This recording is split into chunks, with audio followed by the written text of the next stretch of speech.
At dahil nga nasira yung voice coil natin na sunog guys, no, bibili tayo dito sa Indian Palace. Ayan guys, kasi dyan natin binili yung ating coaxial speaker. Ayan, so since nasunog siya, bibili tayo ng voice coil. Ayan, so dito tayo guys. Ayan, ito yung Indian Palace. Marami silang stock guys. Ayan, so pagpasensyahan nyo ng camera natin guys, no, kung medyo shaky. Ayan, so marami silang stock dito, meron silang mga mixer, lahat-lahat na yung mga hinahanap natin sa sound system. Ito yung snake cable na plano kong bibilin guys. Ayan, so maglibot pa tayo. Ayan, marami silang mixer dito, from 8 to 21 channel ata, 32 channel.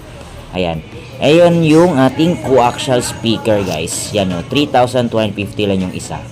Yan yung bibilihan natin ng voice coil. Okay, alright. So, eto guys, dyan located yung ating voice coil or yung tweeter. Pabubuksan natin. Ayan. Okay, so ito lang yung available nila na voice coil guys, no. Pero yung original talaga niya is kulay puti yung kanyang diaphragm ba yung tawag dyan guys. Ayan. So, marami pa silang iba't ibang size dyan, but yung kulay puti. Okay, so bibili na lang tayo ng dividing network para extra protection na talaga sa ating tweeter. Ito yung voice coil. Kulay white yung parang diaphragm niya guys. Okay. Ito. Yan no, naka-indicate pa. Parang ceramic siya guys. Hindi siya yung parang foil. Ayan. Tsaka fit na fit. Sigurado yung fit na fit siya guys. Kasi yan yung talaga yung voice coil niya. So instead na voice coil lang yung kailangan natin, eto't napabili tayo ng marami. Kaya umabot ng 1,490 yung bill natin guys. No? At sarap mag-shopping dito guys, daming stocks. Kaya bayad muna tayo sa ating mga biniling mga piyesa guys. Alright. Eto't nag-window shopping ako sandali guys. Ang daming mga subwoofer dito na mga high-end nila. Ang lalaki ng magnet, double magnet pa, which is nasa mga 8,000 to 10,000 pesos yung mga subwoofer speaker na dito guys. At ang lalakas nito, matataas din ang wattage nito guys, kaya napakaganda at napakalakas nito. Ayan, at uwi na tayo guys. Ito na yung mga nabili natin at saka install na natin yung mga piyesa natin guys. Alright.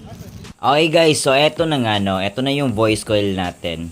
Ayan, so before ko siya papalitan na sana, ayan, nung chinek ko guys, gumana pala siya. Kaya pala hindi siya gumana yung sinound check ko na biglang nawala yung highs niya. Kasi may nakuha ako guys, na humarang sa voice coil. Ito, parang siyang bato na matigas siya guys, yung kulay itim na yan. Ewan ko lang kung klaro sa camera guys ha, but matigas yan siya guys na humarang.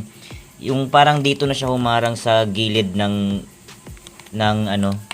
voice coil dyan banda. Nakuha ko siya dyan banda. Kaya pala medyo sumasayad yung tunog niya.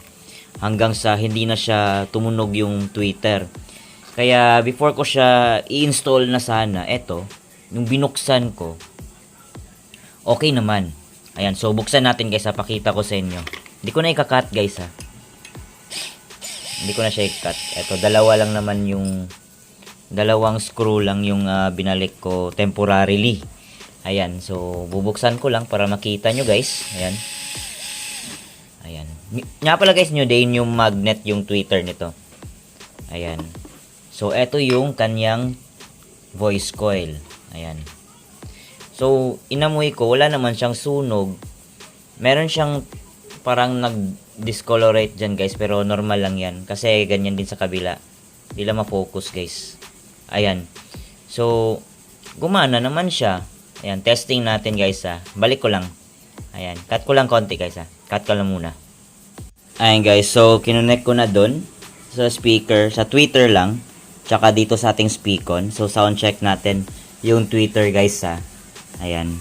So, lagay ko muna sa tripod tong cellphone guys. Okay guys, so sound check natin. Ito. Sound check, test. Sound. Sound check, test.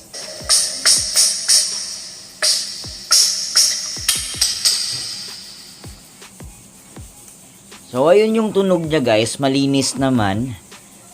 Wala siyang diferensya, kaya balik na lang natin. So, yung gagawin na lang natin guys, lagyan na lang natin siya ng dividing network. ayan, two-way system to from Indian Palace pa rin, Rockford. Wala nga lang siyang pangalang Rockford, wala din siyang nakalagay na wattage, pero sabi nila, compatible naman daw dito sa ating D12 na coaxial at saka hanggang D15. So, kinuha ko na rin para extra protection nga. Ayan, so, hindi ko alam kung anong brand to ng mga capacitor niya, but susubukan natin kung gaganda ba yung tunog niya. At saka kung titibay ba or mas protektado ba yung tweeter natin. Ayan, so wala siyang any name dyan guys. Okay, so lagay ko na lang, di ko na lang pakita guys para hindi tayo haba. Ang importante is malaman natin yung tunog niya kung okay ba. Okay, alright. Okay, so dyan na yun located yung ating dividing network guys, no? Ayan. Okay, so install na natin yung speakers, then pakinggan natin kung ano yung tunog niya guys. Sana maganda yung tunog niya. Alright. Okay guys, so bago yung isip ko guys. Bola lang yan. Upon sound check kasi kanina with a dividing network, hindi ko nagustuhan yung tunog niya. Kaya ayun, tinanggal ko. Ayan. So yung tunog niya guys is medyo ma-bass konti. Hindi ko ma-appreciate yung highs niya. Kaya yung ginawa ko, binalik ko sa dati yung 2.2. Ayan, so pagbalik ko, okay naman siya kasi ganoon naman din talaga yung setup niya, no. But tinry ko talaga yung 1.5 UF. Ito, pakita ko sa iyo ng capacitor guys ha. Ayan. Ito guys, 1.5 UF 400 volts AC. Ayan, capacitor to ng electric fan guys. Ayun, mas nagustuhan ko at mas na-appreciate ko yung tunog niya guys sa ganitong speaker. Kaya ang ginawa ko, pinalitan ko na lang din yung aking D15 ng capacitor tulad nito guys. Ayan, pinalitan ko na rin ng ganito para same sila ng tunog. Ayan. Okay, so sound check natin ulit guys. Okay, let's go.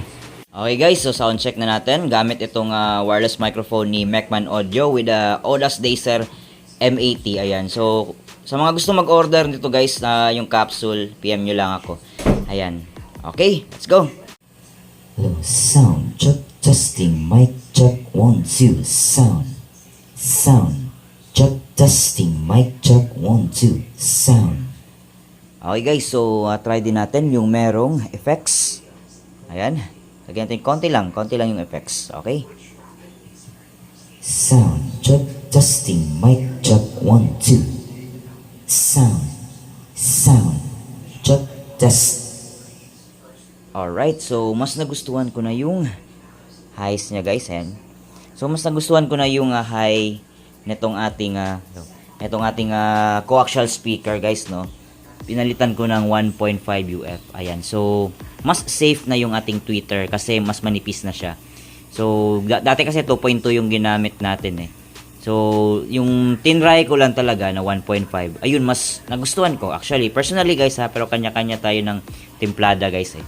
But personally, 1.5 na capacitor ng electric fan, ayun, mas nagustuhan ko siya. Kaya, ayun, mas happy tayo. Ayun, so pinalitan ko na rin yung aking D15 ng 1.5 UF. Ayan, nakaparallel silang dalawa guys. Try natin yung kalat guys. Kasi inassemble ko talaga lahat. Binago ko. Ayan, so test natin ulit. Ayan. Sound check, testing, mic check, 1, 2, sound, check, testing, mic check, 1, 2, sound. Ayan guys, so mas nagustuhan ko talaga yung tunog ng bago nating speaker. I mean yung capacitor na in-install. So maybe ito, ilagay na lang natin to sa ibang speaker guys. Itong ating dividing network. Okay. Alright. So ayun guys, no, medyo natagalan talaga tayo ng pag-assemble or pag-install ng capacitor nitong ating tweeter. Actually, yung problema talaga natin, akala natin yung problema talaga natin is nasunog yung tweeter. Kaya yung binili natin, bumili tayo ng eto, yung tweeter guys. Eto, I mean ng eto, ano to? Voice coil guys. Akala natin nasunog yung voice coil. And then, bumili na lang tayo ng, ayun, dividing network na akala natin na mas gaganda yung tunog.